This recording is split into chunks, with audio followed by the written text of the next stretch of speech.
फतेहाबाद में सपा रालोद गठबंधन की टिकट कटिंग योजना पर शुक्रवार को विराम लग गया। इस सीट से शुक्रवार को सपा प्रत्याशी रूपाली दीक्षित ने अपना नामांकन किया। इस मौके पर वो स्वयं चुनाव जीत को लेकर आश्वस्त थीं, बल्कि सपा के महानगर अध्यक्ष वाजिद निसार के साथ साथ अन्य नेता भी उनकी जय जयकार कर रहे थे। इस सीट पर रूपाली दीक्षित के प्रत्याशी बनने के बाद अब त्रिकोणीय मुकाबला हो गया है। अग्र भारत न्यूज से बात करते हुए फतेहाबाद से सपा प्रत्याशी रूपाली दीक्षित ने नामांकन की जानकारी देते हुए कहा कि यदि वो जीती तो महिलाओं के उत्थान के लिए कार्य करेंगी। ये मेरा सफ़र की शुरुआत ही मानूंगी, क्योंकि आप ये समझ लीजिए मैं एक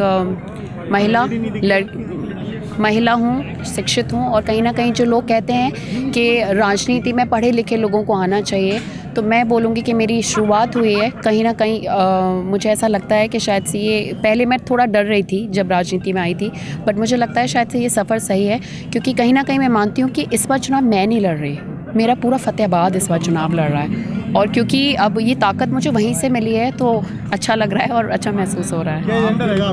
और भी है तो उनके बारे में किस तरह की टक्कर मान के मेरा एजेंडा ये रहेगा कि मैं जितनी भी महिलाएं हैं फतेहाबाद की, उनके लिए थोड़ा बेटर कर सकूं।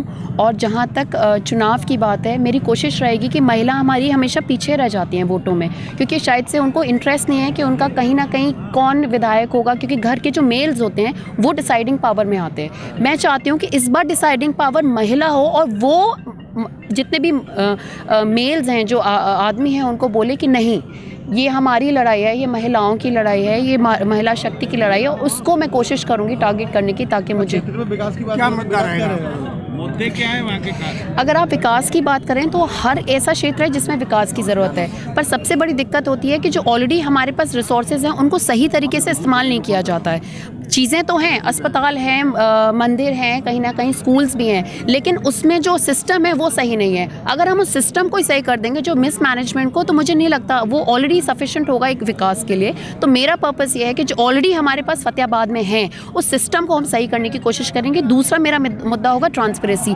छोटे से छोटे आदमी को हर चीज़ के लिए एक विधायक से फ़ोन कराना पड़े या किसी प्रधान से फ़ोन कराना पड़े, अगर वो राशन भी लेने जा रहा है तो उसको 3-4 घंटे लाइन में लगना पड़ रहा है, और ये सब चीज़ें नहीं होनी चाहिए।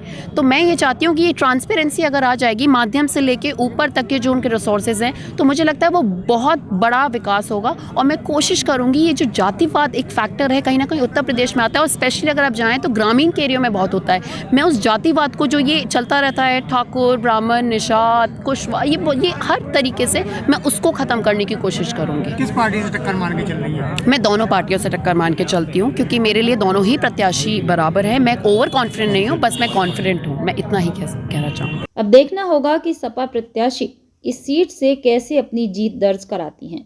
फिलहाल इतना तो तय है कि इस बार फतेहाबाद सीट पर चौंकाने वाले परिणाम आ सकते हैं।